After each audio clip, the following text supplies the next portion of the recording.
गजर ने किया है इशारा, घड़ी भर का है खेल सारा, तमाशाएं बन जाएंगे खुद तमाशा, बदल जाएगा ये नजारा, हाँ बदल जाएगा ये नजारा।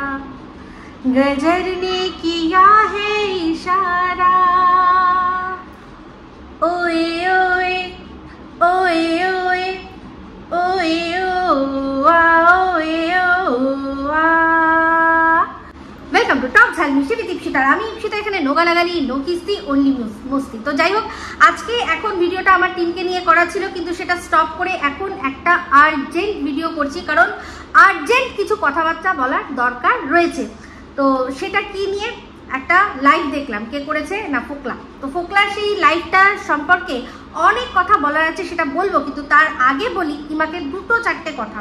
এই কথাটা না আমি অনেক দিন আগের থেকেই কিন্তু বলতে পারতাম, ওর অনেক হ্যাচব্যাচানি প্যাচপ্যাচানি খ্যাচখ্যাচানি শুনেছি, তার সত্ত্বেও আমি চুপ ছিলাম, কারণ আমি বারবারই চুপ হওয়ার চেষ্টা করছি, কিন্তু ও বারবারই আমাকে চুপ হতে দিচ্ছে না। তো গতকাল আমি এই যে পাশের দেশের দুটো ক্রিয়েটার, যারা কিনা বেবাজাই আমাদের বেঙ্গলি কমিউনিটির মধ্যে জোর করে এসে এখন বসে রয়েছে, এর আগে ভালোবেসে আমরা বসিয়েছিলাম, কিন্তু এখন জোর করে এসে বসে রয়েছে, দিয়ে প্রত্যেকটা আমাদের দেশের প্রত্যেকটা মহিলা, হ্যাঁ কয়েকজনকে ছেড়ে, যাদের সাথে ওদের ভালো সম্পর্ক তাদেরকে ছেড়ে প্রত্যেকটা মহিলার সম্পর্কে নোংরা থেকে নোংরাতর কথাবার্তা বলছে।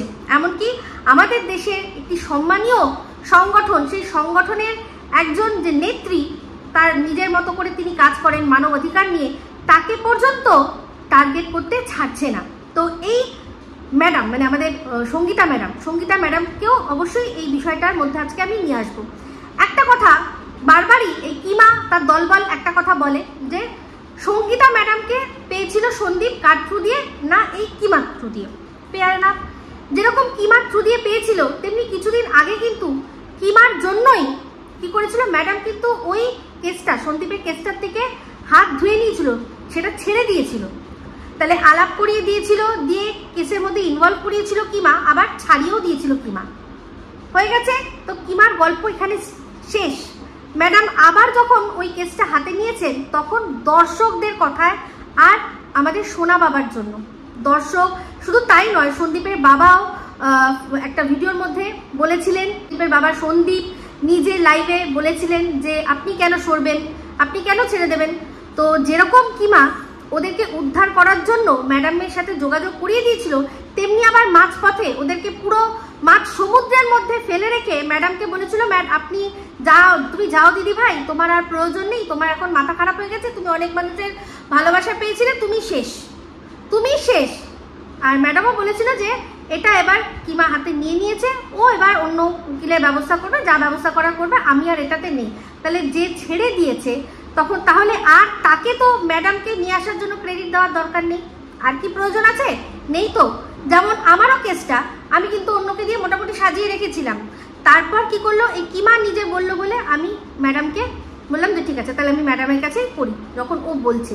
তো মাঝপথে আবারও সেই যে ম্যাডামকে ও ছেড়ে দিল যে তুমি আর এখানে ইউটিউবে তোমার কোনো দরকার নেই, তুমি যাও, তোমার কাজ শেষ হয়ে গেছে। তাহলে আমারও কিন্তু যদি হয়তো সে সময় যদি ম্যাডাম বলতো যে তাহলে এই তুমিও, তোমাকেও তো ওর কাছ থেকেই চিনেছি, ওর থ্রু দিয়ে চিনেছি, মানে ও বলেছে, রেকমেন্ড করেছে তার জন্য। এবার আমরা নিজেরা যদি না রাজি হতাম, তাহলে ওর কথাই থেকে যেত। কিন্তু একজন বলেছে, একজন সেটাতে আমরা মানে সহমত পোষণ করে আমরা একসাথে কাজ করছি, তাই না? আমি আমার কাজটা ওনাকে দিচ্ছি। তখন যখন মাঝখানে উনি ওনাকে রেস্ট নিতে বলে দিল, মাথা খারাপ হয়ে গেছে বলে দিল, তাহলে কিন্তু আর এই কিমার না আমার লাইফে মানে আমার কেসের জন্য, না সন্দীপের কেসের জন্য ওর আর কিন্তু ক্রেডিটের কোনো জায়গা নেই, কারণ ও নিয়েও যেমন এসেছিল, ছাড়িয়েও তেমনি দিচ্ছিল। তো এখন এবার আমরা ম্যাডামকে নিজেরাই নিজেদের মতো করে পেয়েছি। ম্যাডাম তো ওর নিশ্চয়ই নিজের পার্সোনাল কোনো লোক নয়, বা ম্যাডামকে ও নিশ্চয়ই মাইনে দিয়ে রেখে দেয়নি যে ওর লোক হবে, ওর থ্রু দিয়ে পরিচিত। যদিও আমরা যারা আমরা ওই প্রীতম রিমিদের কেসটা একটু দেখেছি, ইনভলভ না হই, কিন্তু বাইরে থেকে তো দেখেছি, তখন থেকেই কিন্তু আমি ওনাকে চিনি, কিন্তু এতটা জানতাম না। ঠিক আছে, তাহলে হয়ে গেল। বারবার করে আর এই বিষয়টা নিয়ে ঘেলানোর কোনো দরকার নেই। যেমন কিনা ওরা ও আলাপ করে দিয়েছিল, তেমনি আবার ছাড়িয়েও দিয়েছিল, তেমনি এই পাশের দেশ থেকে যেমন কিনা সাপোর্ট করেছিল তেমনি সন্দীপকে ডুবিয়েওছে। তারা যখন সাপোর্ট করেছে সেটাও যেমন হয়েছে, তার জন্য ক্রেডিট দেওয়া হয়ে গেছে। এখন এই যে ডুবাচ্ছে তার জন্য কিন্তু ওকে ভৎসনা দেওয়া দরকার। আর সেই জন্য এখন কি বলা হয়েছে, রিঙ্কুদি একটা পোস্ট দিয়েছিল যেখানে বলেছে যে এই পাশের দেশে এই ছেলেটিকে রিপোর্ট মারো। আমিও সেটাই বলেছি যে রিপোর্ট মারো, কারণ enough is enough. Or content কি আছে, লোকের কল রেকর্ডিং, তাই তো? তো এইরকমই আর কি, যারা কিনা পাশের দেশ থেকে বসে ভাবছে যে আমাদের দেশের আইনের আওতায় আসবে না, দিয়ে যা খুশি তাই করবে, আর ওদেরকে হাতের কাঠের পুতুল বানিয়ে আমাদের দেশ থেকে কিছু মানুষ যদি তাদের নোংরা মানসিকতা, নোংরা যেসব কি বলবো চক্রান্তগুলো আছে সেগুলোকে রীতিমতো কার্যকরী করছে, তাহলে কিন্তু তাহলে ওদেরকে আগে বিদায় দেওয়া দরকার। আমিও সেই জন্য যেটা বলেছে রিঙ্কুদি সেটাকে সমর্থন করেছি, আর সেইভাবেই আপনাদের সাথে বলেছি, আর লাইভেও বলেছি। সেই জন্য প্রচণ্ড রাগ হয়ে গেছে কার না কিমার। মানে ঠিক যেমন পাকিস্তানিদের কিছু বললে এই বাংলাদেশি কিছু মানুষ আছে যাদের ফেটে যাচ্ছে, তেমনি এই কিমাও ঠিক তাই। যেখানে বাংলাদেশের একটা চ্যানেলকে রিপোর্ট মারতে বলা হয়েছে, সেই জন্য তার সেই রাগে ও আমার চ্যানেলকে, মানে ভারতীয় চ্যানেলকে রিপোর্ট মারতে বলছে। বুঝতে পারছেন তো যে এরা এক জিনিস, একদম একদম এক জিনিস। তো যাই হোক, আশা করি আপনারা বুঝে গেছেন এই বিষয়টিকে। এবার আমি সরছি, তার আগে বলছি কিমা এইসব 2 দিন 4 দিন এইসবের না দিন তুই আমাকে গোনাস না, তুই আমাকে দিন গোনাস না, দিন তুই চাইছিস আমার থেকে। তোর গালাগালি খিস্তি তুই কতক্ষণ বন্ধ রাখবি আর কতক্ষণ দিবি সেটা সম্পূর্ণ তোর ব্যাপার, সম্পূর্ণ তোর ব্যাপার। যেরকম এই যে পাকিস্তান দেখা যখন কিছু পারছে না, কি করছে না, নিরীহ যারা সিভিলিয়ানস তাদের মারছে। তো তেমনিও তুই আমার সাথে যখন যুক্তিতে পারছিস না, তুই তখন কি করবি, গালাগালি খিস্তি দিবি, নোংরা নোংরা কথা বলবি।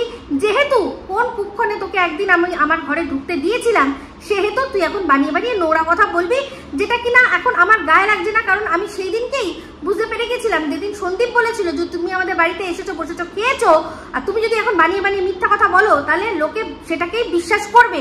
তো আমি ধরেই নিচ্ছি যে তারা বিশ্বাস করুক, আমার কোনো যায় আসে না। যারা বিশ্বাস আমাকে করে তারা আমার হাত কোনোদিনও ছাড়বে না, আর তারা তোকে খুব ভালো করে চিনে গেছে যে তুই কি বিষ জিনিস।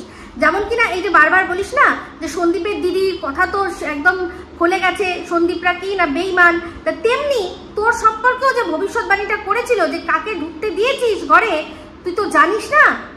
তো দেখ, বেইমান কি বেইমান না জানি না, কিন্তু রক্তের একটু তো টান নিশ্চয়ই রয়েছে। না হলে ওদের বাড়িতে যাকে কিনা এই সন্দীপের দিদি যদি সত্যিই তার ভাইকে আর তার মাকে যদি ভালো না বাসতো, ভালোবাসার কথা যাই না, কিন্তু একটুও যদি কোনো যায় না আসতো, তাহলে এই কথাটা বলতো না যে কাকে ঢুকিয়েছিস, তাহলে আরো বলতো হ্যাঁ হ্যাঁ একে ঢুকিয়ে রাখ, তোদের খারাপ কর। তো দেখ, ওর কথাটা কিন্তু ফুলে গেছে, ওর কথাটা ফুলে গেছে যে কাকে ঢুকতে দিয়েছিস একটা সময় আসলে বুঝবি, বুঝতে পেরেছিস? তো বেইমান কি বেইমান না সেটা তো পরের কথায়, আসল হচ্ছে গিয়ে তুই এই যে তুই ওদের বাড়িতে গিয়ে তুই কি করেছিস? তুই নিজের জাস্ট আখের গুছিয়েছিস, যেই বারণ করেছে যেতে সেই ওদের বিরুদ্ধাচরণ করছিস, তাহলে বেইমান তো তুই, বেইমান তুই। তারপর তুই সহ আরো অনেক যারা ক্রিয়েটাররা যারা কিনা ওদের বাড়িতে বসে নুন খেয়েছে, ওদের কাছ থেকে 2 পয়সা ইনকাম করেছে, তাদের ফেস ভ্যালু বাড়িয়েছে, তারপরে কি হয়েছে, যেই পান থেকে চুন খসেছে তখন তাদেরকে নোংরা থেকে নোংরা কথা বলে, নোংরা থেকে নোংরা অ্যালিগেশন দিয়ে, নোংরা ভাবে তাদেরকে নিয়ে ভিডিও করেছে। তো তারা তাদের আসলি রূপ দেখাচ্ছে। এখানে সন্দীপদের কিচ্ছু করার নেই, না সন্দীপের বিরুদ্ধে একটা কোনো রকম কোনো প্রমাণ কেউ দিতে পেরেছে, আর না জীবনে কোনোদিনও পারবে। কারণ একমাত্র উপরওয়ালা জানে যে যেগুলো এরা বলছে বানিয়ে বানিয়ে, এগুলো সমস্তটা মিথ্যে। আর একদিন যখন সত্যি সামনে আসবে তখন আমি দেখব মানুষের ঠিক কি হয়। মানে এমন কিছু সত্যি আসতে চলেছে যাতে কিনা পায়ের তলা থেকে মাটি সরে যাবে, আর তখন দেখব যে মানুষ ড্যামেজ কিভাবে কন্ট্রোল করে।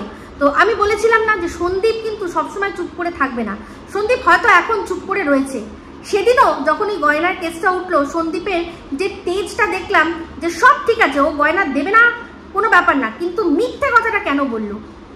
এখন ও কিন্তু মিথ্যে কথা যে জিনিসগুলো রয়েছে সহ্য করতে পারে না, সেটা পরিষ্কার বলছে যে আমি সহ্য করতে পারি না। কিন্তু একটা সময় তো এরকম হয়েছিল যে এই কিমার মিথ্যে শুনে সেটাকে ও সাপোর্ট করেছিল। এখন এই কথাটা নিয়েই কথা বলবো সবার আগে, কারণ এই ফোকলার যে লাইভটা হয়েছিল সেখানে আমার বরের অ্যাকাউন্ট থেকে আমার বর কমেন্ট করেছে, একটা প্রশ্ন করেছিল, যেই প্রশ্নটা শুনে ওর লাইফটা তড়ি ঘড়ি বন্ধ করে পালালো। সেই কোয়েশ্চেনটা কি ছিল, সেখানে লিখেছিল যে যেদিন ওই বসিরহাট কোর্টে সন্দীপের সাথে তোমার সামনাসামনি মুখোমুখি হয়েছিল সেই দিন নাকি তুমি সোনা বাবাকে কিডন্যাপ করার চেষ্টা করেছিলে। সেই প্রশ্নটা যেই পড়েছে ও তড়িঘড়ি পালিয়েছে, ওর কাছে কোনো উত্তর নেই। তো এই উত্তরটা ও কি দেয় আমি দেখব, কারণ এই যে অভিযোগটা ওর বিরুদ্ধে তুলেছে সেটা কে তুলেছে না খুদ কিমা, যার আর কি ও ছত্রছায়ায় এখন রয়েছে। মানে ও সত্যি কথা বলতে আমি শুধু ভাবি যে কারোর সাথে যখন কারোর শত্রুতা বার করতে হয় না, তারা বেছে বেছে মানে বারও করে নিয়ে আসে।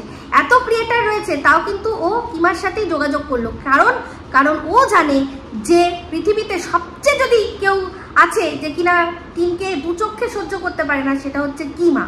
নালে কিন্তু আরও অনেক মানুষই রয়েছে যারা কিনা টিনের বিরুদ্ধে ভিডিও করে, কিন্তু ও তাকে চুজ করলো না। ও চুজ করলো কাকে না কিমাকে। একে দিয়ে আমি নেব, কারণ এ সবচেয়ে বেশি টিনকে নোংরা কথা বলে, এই সবচেয়ে বড় শত্রু। তো যাই হোক, হাসিও পায়। তো এইবার আপনারা বলুন, ওই যে প্রশ্নটা করেছে আমি পরিষ্কার দেখলাম, আমি দেখতে পাচ্ছি, আমি তো বড় স্ক্রিনে দেখছি, টিভিতে দেখছি, আমি দেখছি ও কিন্তু পড়েই সঙ্গে সঙ্গে পালালো, কারণ ওর কাছে কোনো উত্তর নেই। কেন ও বলতে পারলো না যে না না না এরকম তো কিছু হয়নি, হ্যাঁ নাকি সত্যিও করেছিল? যাই হবে, সত্যি হোক মিথ্যা হোক সেটা সামনে তো আসবেই। তো সিনেমার কায়দায় আমরাও দেখবো, মানে এগুলো তো সিনেমায় হয় যে কোর্ট চত্বর থেকে কিডন্যাপ করে নিয়ে যাচ্ছে, কোর্ট চত্বরেই পুলিশ টুলিশ, যেখানে কোর্ট মানে কি সেখানে পুলিশ থাকবে, আরও সব থাকবে, প্রশাসনের সব থাকবে, সেখান থেকে আর কি হচ্ছে। তো কোর্ট চত্বরে সেখান থেকে কিভাবে মানে একেবারে ফিল্মি কায়দায় এই জিনিসটা হলো সেটা আমরাও দেখতে চাই। তো যাই হোক, ও এই প্রশ্নটা দেখেই পালালো, কিন্তু তার আগে বেশ কিছু কথা ও বলেছে। তো ও একটা কথা বললো এই পোকলা, যে টিন আর সন্দীপ দুজনেই এক, দাড়ি পাল্লায় যদি মাপা যায় তাহলে দুজনেই দেখা যাবে সমান। খুব ভালো কথা। আর তাহলে তুই কি দাড়ি পাল্লায় মাপলে ওদের যদি সমান মনে হয় তোর, তুই তোর লাইফে কি করেছিস একটুখানি বলিস তো। তুই ভালো ছিলি, তোর যে ওয়াইফ সে খুব খারাপ ছিল, তাই না? তাহলে তুই কেন মানে সংসার করতে পারলি না? টিন আর সন্দীপ যদি সমান হয়, তুই আর টিন নিশ্চয়ই সমান নয়, তাহলে তুই কেন মানে সংসারটা করতে পারলি না? তুই তো বিয়ে করলি, করে সংসারটা কেন করতে পারলি না? তার কোনো উত্তর দিবি? নাকি তুই টিনের চেয়ে সন্দীপের চেয়েও আরো জঘন্য, এত জঘন্য, অবশ্য বলেছিল তোরই একজন খুব প্রিয় মানুষ জঘন্য, এই ফোকলার ফুল ফ্যামিলি হচ্ছে জঘন্য বলেছিল না? তাহলে তুই ভাব তুই কতটা জঘন্য। ওরা দাড়িপাল্লায় এক বলে তাও 5-5টা বছর ওরা একসাথে থেকেছে, একটা সুন্দর ফুটফুটে বাচ্চাকে জন্ম দিয়েছে, কিন্তু তুই দেখ 1.5 বছরও তুই কাটাতে পারলি না। তাহলে তুই ভাব। এই যে তুই বলছিলি না যে টিন বলেছে ফোনে যখন কথা হচ্ছিল তখন তার হাজব্যান্ডকে বলেছে যে তুই তো 3-4 মাস পর আমার কাছে আসিস, আর ও সবসময় আমার কাছে আসে। তাহলে নিশ্চয়ই তুই সবসময় কাছে থাকছিলি, তারপরেও আরও 3-3টে ছেলে কি করে চলে আসলো রে? তার মানে তুই কাছেই শুধু থেকেছিস, আর তাছাড়া কোনো কিছু করতে তুই অক্ষম মনে হয়, তাই না? এটাই তো মনে হচ্ছে তোর কথা অনুযায়ী। তাহলে দাড়িপাল্লায় যখন আনবি তখন নিজেকে মাপার মতো একটা ব্যবস্থা করবি, তারপর গিয়ে মুখ খুলবি, বুঝতে পেরেছিস? তো যাই হোক, প্রথম থেকে শুরু করি। যখন টিন তার বাড়ির থেকে বেরিয়ে আসলো, সে তো ঠিকই করেছিল যে সে এই ওয়াইটি ছেড়ে দেবে, তাহলে কেন ওকে আবার ওয়াইটিতে ফিরে আসতে হলো? তুই কি ভুলে গেছিস? সব ভুলে গেছিস? প্রত্যেকটা যে চ্যানেলে গিয়ে তুই যা বলেছিলি সেগুলো কি সব আবার আমি বাজাবো নাকি? সব মনে পড়বে তোর? তুই হাওয়া দিয়েছিস টিনকে, ও ওখান থেকে বেরিয়ে মানে জাস্ট ডিভোর্সটাই করবে বলেই ঠিক করেছিল, এটা এখন বোঝা যাচ্ছে, আমরা বুঝতে পারছি ও সেটাই চেয়েছিল, কিন্তু তুই ওকে হাওয়া দিয়েছিস, তুই ওকে হাওয়া দিয়ে উড়িয়েছিস। তুই ভেবেছিস যে অনেক কিছু করে নিবি ওকে দিয়ে, আমরা সবাই ভুলে গেলেও কিন্তু আমি কিন্তু ভুলিনি, অনেক কিছুই ভুলিনি। তো এই যে তুই এখন বলছিস যে এই সবগুলো একদম পছন্দ না, আমি একদম পছন্দ করি না, তাহলে তোর যখন তুই ওকে ভালোবাসতিস, ও ওখান থেকে বেরিয়ে চলে এসেছিল, তোর তো বক্তব্যই এটা হওয়া উচিত ছিল যে বেরিয়ে এসছো, আগে ডিভোর্সটা নাও।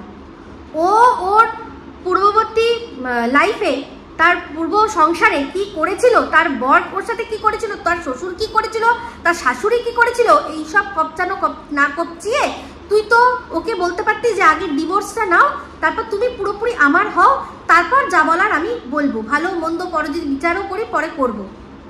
ও কি তোর পূর্ববর্তী লাইফের কিছু বিচার করতে গেছিল যে তুই তোর ওই স্ত্রীর সাথে কি কি করেছিলি বা কি না করেছিলি, যে ও তোকে মানে বিয়ের 1 বছরও ঘুরলো না, তোকে ছেড়ে দিয়ে চলে গেল? এই বিয়ের 1.5 বছর তোর যে আগেরটা 1 বছর টিকেছিল, 1 বছর টিকেছিল, কারণ 1 বছরও না, 1 বছরের কম, কত বা 11 মাস, 11 মাস তোর বাবা মা ওকে খাইয়েছে, তাই জন্য 11 মাস টিকেছিল, বুঝতে পেরেছিস? এখানে 3.5 বছর খাওয়ালো, সংসার চালালো, তাই জন্য টিকেছিল, তুই বলছিস যে ওই গয়নার কথা, কেন গয়নার কথা তখনই বললো না? তুই ভুলে গেছিস, মনে করিয়ে দিই, একটা কল রেকর্ডিং যেটা কিনা টিন বলেছিল যে এই তো আমার বন্ধু সুদীপ্ত বার করে দিয়েছে, আধার কার্ড ছিল, তো আধার কার্ড থাকলেই কল রেকর্ডিং বার করা যায়, মামদোবাজি না? তখন মানুষ বুঝতে পারেনি, মানে যারা টিনকে অন্ধভাবে ভালোবাসে তারা বোঝেনি, আমরা বুঝেছিলাম। আধার কার্ড থাকলেই যদি কেউ কারোর কল রেকর্ডিং বার করে নিয়ে আসতে পারতো না, তাহলে আর এই মানে কি বলবো দেশ পৃথিবী চলতো না, বুঝতে পেরেছিস? তো কিন্তু সেই তুই বানিয়েছিস, এগুলো টিনের মাথা তুই বলে দিয়েছিস যে এটা বলতে এইভাবে বলবি যে আধার কার্ড ছিল, আমার বন্ধু বার করে দিয়েছে, কত হিতৈষী তখন তুই, তাই না? সেখানেই তো পরিষ্কার শোনা যাচ্ছিল যে সন্দীপের বাবা জিজ্ঞাসা করছিল যে গয়না, জিজ্ঞাসা তো না, উনি বলছিলেন যে বৌমা যে গয়নাগুলো নিয়ে গেছে, সেগুলো তো নিয়ে গেছে সাথে করে, সেগুলো কোথায় আছে, ওর বাবা তো তখনই বলছিল। আর তুই সন্দীপের কথা বলছিস, সন্দীপ যখন ও বাড়ি ছেড়ে, সন্দীপের বাড়ি থেকে ছেড়ে যখন এসছিল, সন্দীপও তখন জানতো না যে আজকের ডেটে দাঁড়িয়ে যে পরিণতি ওদের সম্পর্কে হয়েছে তখন হবে। ও তারপরেও কিন্তু কি করে গেছে না, চেষ্টা করে গেছে। তো যতদিন চেষ্টা করে গেছে ততদিন ও জানে আমার বউ গেছে, সে গয়না নিয়ে গেছে, আবার যখন চলে আসবে সংসার তো জোড়া লাগানোর চেষ্টা করছি, সেই জন্য সে বলেনি। কিন্তু এই যে কল রেকর্ডিংটা তোরা ফাঁস করে দেখ, আমাদেরকে এই যে বলতে সুবিধা করে দিলি, তুই যে ভাটের বকছিস না, বকওয়াজ করছিস না, আমাকে বলার তুই সুযোগ করে দিলি। ওর বাবা তখনই বলেছিল যে সোনা গয়না ওর সাথে করে নিয়ে গেছে। আর শোন, এখন আজকের ডেটে দাঁড়িয়ে সবাই জানবে, কেন বলতো? কারণ ওই যে রিকভারির দিন যখন গেছিল, ও সব খুঁজেছে, ক্যাটা কম্বল সব খুঁজেছে, শুধু ওর সোনাগুলোই খোঁজেনি, কারণ ও জানে ওর সাথে করে নিয়ে গেছে, বুঝতে পেরেছিস? এইসব বোকামি আর করিস না। তো যেমন তোর সাথে সম্পর্ক ভাঙার সঙ্গে সঙ্গেই তুই বলে দিসনি, তুইও ভেতরে ভেতরে চেষ্টা করেছিলি, যখন তোর সাথে সম্পর্ক ভাঙবে তুই কি তখনই এক্সপোজ করে দিয়েছিলি ওকে? তাহলে তো প্রথম ওই অর্ক সম্পর্কেই জানতে পারতাম আমরা যে একটা অর্ক বলে ছেলের সাথে ও জড়িয়ে গেছে, তাই জন্য তুই ওর সাথে আর সম্পর্ক রাখবি না। তিনটে হয়েছে, তারপর গিয়ে তুই যখন দেখছিস যে আর তো ফিরবে না, আর এ আমার হাঁস মুরগি যাই হোক সে আর আমার খাঁচায় ফিরবে না, তখন তুই যা পাখি উঠতে দিলাম তোকে বলে, তখন তুই সেই পাখির নোংরামিটা সবাইকে দেখিয়েছিস, বুঝতে পেরেছিস? তো তেমনি সন্দীপও সে কি করেছে, তাও তো অর্ধেক জিনিস দেখায়নি, কিছু জিনিস যেগুলো লিক হয়েছিল সেগুলো ওর কাকে দিয়েছে না, লিগাল টিমকে দিয়েছে। লিগাল টিম মনে করেছে যে হ্যাঁ এটুকু দর্শককে দেখানোই যায়, তারা দেখিয়েছে, সেটা সম্পূর্ণ তার ব্যাপার। তাও কিন্তু সন্দীপ নিজের চ্যানেল থেকে দেখিয়ে সেগুলো ইনকাম করেনি, বুঝতে পেরেছিস?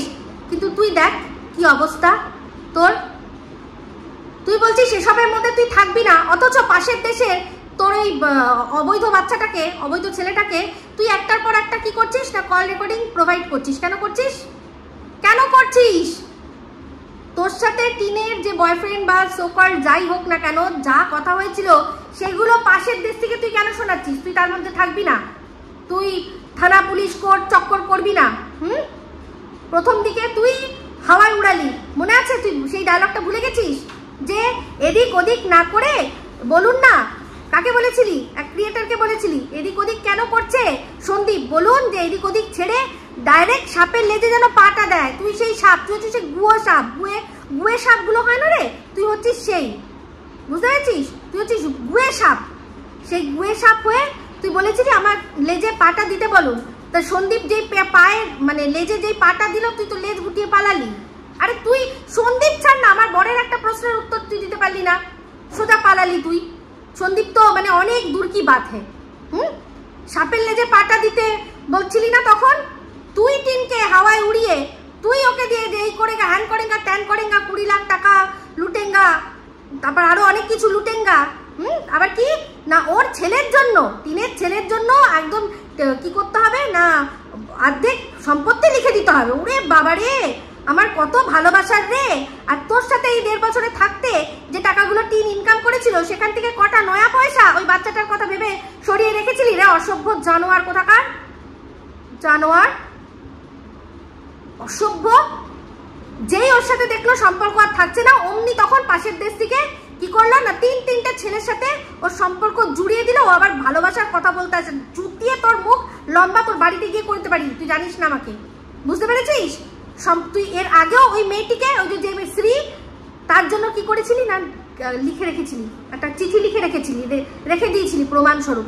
তোর মতো টক্সিক মানুষ একটা দুনিয়ায় আছে। তুই করবি না ইনকাম, তুই বসে বসে চাইবি যে তোকে বসিয়ে বসিয়ে খাওয়াবে, আর তুই বড় বড় ডায়লগ মারবি আবার। হ্যাঁ, ভুলে গেছিস না? ভুলে গেছিস কিভাবে তুই তাকে মানে কি বলবো, তাকে রীতিমতো এই সব জালের মধ্যে তুই ফেলেছিস। নালে হয়েছিল, ও একটা অন্যায় করেছিল, দুজনে সুন্দর করে ডিভোর্স হয়ে যেত, বাচ্চা অবশ্যই মা জানে যে বাচ্চা কোথায় ভালো আছে, থাকতো, সন্দীপের লাইফ করতো, টিনের লাইফ করতো। আর তুই অসভ্য কোথাকার। এই বককে কে নিয়ে এসেছিল? তখন কি ভেবেছিলি? এই যে তোদের মতো মানুষটা না, এই যে তুই, তারপর কি মা, এরা কি ভাবে বলতো যে তোদের হাতের মুঠোর মধ্যে সবাই থেকে বুঝি কাজ করবে। যেমন কি মা ভেবেছিল, কি ভেবেছিল, দেখেছে সঙ্গীতা ম্যাডামের তেজ, দেখেছে সঙ্গীতা ম্যাডামের কাজ, দেখেছে সঙ্গীতা ম্যাডামের ক্ষমতা, দেখেছে ও ভাবছে যে এই যে একটা সিংহী, এই সিংহীকে আমি সার্কাসের সিংহী বানিয়ে আমি রিং মাস্টারের মতো ঘুরাবো, আর সিংহী বুঝি আমি যখন জাম্প করতে বলবো জাম্প করবে, রর করতে বলবো করবে। তেমনি তুইও ভেবেছিলি বককে যে তোর হাতের তলায় থেকে কাজ করবে। এগুলো হয় না রে, এগুলো হয় না, এগুলো চলে না, বুঝতে পেরেছিস? তো তুইও এনেছিলি বককে সবাইকে ভয় দেখানোর জন্য। নে দেখ এবার ঢুকে গেছে তো, নিজেই নিজের গর্তে ঢুকে গেছিস। এইরকমই হয়, অন্যের জন্য গর্ত খুললে নিজেকেই সেই গর্তে আগে পড়তে হয়, বুঝতে পেরেছিস? তো সেই বকের থ্রু দিয়েও কি হয়েছে না, শুধুমাত্র টাকা টাকা টাকা টাকা টাকা, কোনো সমাধানের রাস্তায় সেও টিনকে যেতে দেয়নি। দিয়ে কি করিয়েছে তখন, এই যে 498 কেস হ্যানা তানা কিতনে আদমি থে, তখন অবশ্য বক মনে হয় ইনভলভ হয়নি। কিসের জন্য করেছিল রে? বারণ করতে পারিসনি? একটা কম্প্যানিয়নশিপ মানুষের তাদের মধ্যেই থাকে, পার্টনারশিপ তাদেরই থাকে যেসব সম্পর্কে।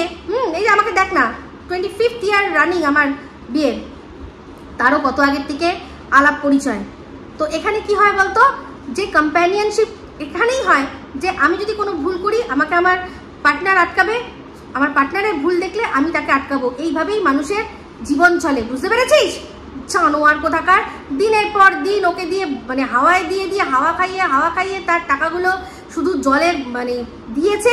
আর কি করেছে? কন্টেন্টের কথা তুই বলছিস না, এইগুলো কন্টেন্ট, এই যে কিতনে আদমি থে, কন্টেন্টটা কে কাকে করতে বলেছিল রে? হ্যাঁ, ঠিক মতো তো বলতেও পারিসনি, মানে এমন কিতনে আদমি থে বললি, সেখানে ওই তো হ্যাটা হলো। সন্দীপদের ছিল 2 জন, আর তোদের ওখানে ছিল কজন না 16 জন। হ্যাঁ, তো তুই তো বারবার ওকে মুখটা পুড়িয়েইছিস তুই, জানোয়ার। তা যাই হোক, এখন তো দেখলাম বললি যে কতগুলো বিয়ে টিন খেয়েছিল, ভাগ্যিস। সেটা আমি জানি, এই যে টিন কদিন আগেই তার দাদার বিয়ের সম্পর্কে বলেছে না, যে কতদিন নিজের লোকেদের বিয়ে খায়নি, সেই জন্যই আজকে লাইভে তুই কথাটা বলে দিলি যে 3টে বিয়ে অ্যাটেন্ড করেছে, তার মধ্যে একটা সেটাকে ও করেইনি আর কি, রেকর্ড করেনি। আমরা জানি তো, আমি তো তখনই জানি, ও দাদা স্যালাড দাও, ও দাদা স্যালাড দাও, ও দাদা স্যালাড দাও। এ কি, ওটা তো তোরই ফ্যামিলির এক সরকারের বিয়ে ছিল, তো দেখিস তখনই বলেছিলাম কার বিয়ে ছিল তাও বলে দিয়েছিলাম তখন। তো ওইসব কোনো বড় ব্যাপার নয়, বুঝতে পেরেছিস তো? বেশি আবার এখন ইয়ে করতে এসছে। যদি সত্যি তুই, তোর শরীরে যদি ভারতীয় রক্ত থাকতো না, তাহলে এই পাশের দেশে সেখানে তুই দিয়ে মানে কল রেকর্ডিং আর এইসব দিয়ে তুই করতে পারতিস না, ছোট করতে পারতিস না টিনকে। তোর লজ্জা করে না? না, টিনের যেসব মানে ভালোবাসার মানুষরা রিপোর্ট মেরে ওর ওই চ্যানেলটাকে পুরো বন্ধ করে দিল, তুই নতুন চ্যানেল দাঁড় করানোর জন্য কল রেকর্ডিং প্রোভাইড করছিস। তোর মতো নোংরা ছোট লোক আছে কেউ? কাকার ছেলে, সেই জন্যই মামার ছেলেকে খুব পছন্দ না, জানোয়ার কোথাকার। তো যাই হোক বন্ধুরা, পালিয়ে গেল আধা কথা বলে। তো অবশ্যই আবার যখন আসবে ওর ওপর চোখ আমার থাকবে। আমি বলেছি না, আমি একটা কথা বলেছি না যে টিন হাজার খারাপ, টিন প্রচণ্ড খারাপ, কিন্তু একেও আমি কোনো রকমভাবে ভালো বলতে পারবো না, কোনো রকমভাবে ভালো বলতে পারবো না। ও মানে টিন কি করেছে পরের কথা, ও সংসারটা ঠিক করার জন্য একটা হাজব্যান্ডের যা কাজ, সে কি সে ফাইন্যান্সিয়াল দিকটা দেখবে, আর বউ কি করবে, সে সংসারটা দেখবে। ও করেছে? করতে পারেনি। তুই তো ওকে দিয়ে কন্ট্রোভার্সি করাচ্ছিলি, মনে নেই? তুই নিজে বলেছিস, ও বলেনি কিন্তু। তুই বলেছিস একজনের সাথে ফোনে, মনে করে দেখ কোন ক্রিয়েটারকে তুই বলেছিস যে আমি তো বলেইছিলাম ওকে ব্লক করতে হবে না, তুমি কন্ট্রোভার্সি করো। হ্যাঁ, বলে একটার পর একটা যখন তুই তোর আশ্রয়ে ছিল তখন কি করিয়েছিলি তুই ওগুলোকে দিয়ে? ওগুলো কি ভিডিও করিয়েছিলি তুই? বড় বড় মানে বাতেলা মারছে, লজ্জা করে না, লজ্জা করে না। সবার আগে তো তখন তোকে প্রথমেই বলতাম যে তুই ওরকম ভাবে লুকিয়ে চুরি ওর সাথে থাকছিস, তোর মেরুদণ্ড কোথায় রে? তোর মেরুদণ্ড কোথায়? তো তখনই বলা উচিত ডিভোর্স দাও, তারপর আমি বিয়ে করবো, তারপর তোমার সাথে থাকবো। কিন্তু তুইও জানিস, আর তোর ভালোবাসার দোহাই তুই দিস না। যেভাবে ভালোবাসাটাকে হাটে বাজারে নিলাম করছিস না, তুই আর ভালোবাসার দোহাই দিস না, ঠিক আছে? তো যাই হোক বন্ধুরা, দেখুন আমি এটাও বলছি, ওর খারাপ আমি চাই না। ওর কেন খারাপ চাইবো? আমার কোনো শত্রু নয়, কিন্তু ভুলভাল কথা বললে সহ্য করব না, একদম সহ্য করব না। ব্লক করি না, ব্লক কর না তুই, দেখে কে বারণ করেছে? তুই ব্লক কর না। কিন্তু এই যে প্রত্যেকবার বলিস আমি এখান থেকে ইনকাম করবো না, আমি ওখান থেকে ইনকাম করবো না, এই নাটক নছল্লাগুলো বন্ধ কর। এই নাটক নছল্লাগুলোই ভালো লাগে না, পুরুষ মানুষের সাজে না, বুঝতে পেরেছিস? কেন করবি না? তোর যদি তুই ভালো কথা বলতে পারিস, তুই ক্যামেরাও ঠিকঠাক ধরতে পারিস, কেন করবি না? কর না, হ্যাঁ ইনকাম কর। তোকে তো টিন বলেছিল যে কিছু কর, নিজের পায়ে দাঁড়া। তারপরে তো তুই কি করলি? না, দাঁড়াবো না, আমার এই চ্যানেলটা তুই নিয়ে নে। আর তুই এই চ্যানেলটাকেও তো কি দুস্থ পেলি না বল? আমার মনে হচ্ছে এখানে আমাদের ভারতবর্ষে তুই পাবি না, তোকে ওই তোর পাশের দেশে গিয়েই দুস্থ খুঁজতে হবে। তো যাই হোক বন্ধুরা, এই বলেই ভিডিওটা এখানে এন্ড করছি। যদি ভালো লাগে তাহলে অবশ্যই লাইক, শেয়ার, কমেন্ট করতে ভুলবেন না। যারা চ্যানেলটা সাবস্ক্রাইব করেননি তারা সাবস্ক্রাইব করে নেবেন। সবাই ভালো থাকবেন, সুস্থ থাকবেন। আবার আছে খুব শীঘ্রই নতুন ভিডিও নিয়ে। Me Ipsita signing off. Love you all.